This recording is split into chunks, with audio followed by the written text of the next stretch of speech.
sa dialysis, iniisip nila death sentence. Hindi na po ganyan ngayon. Ang sabi ko nga palagi, ang dialysis is just an expensive way of urinating, yung pag-ihi, no?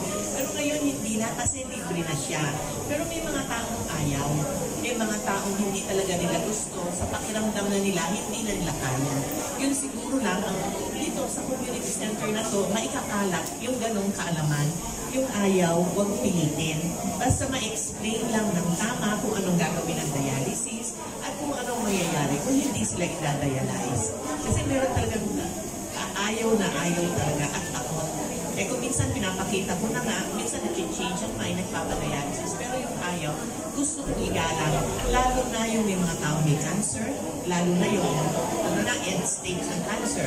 Yung may cancer, may sa atay, may liver failure, may heart failure. Kung minsan, kung nilagay mo itong mga tao dito sa dialysis, hirap sila.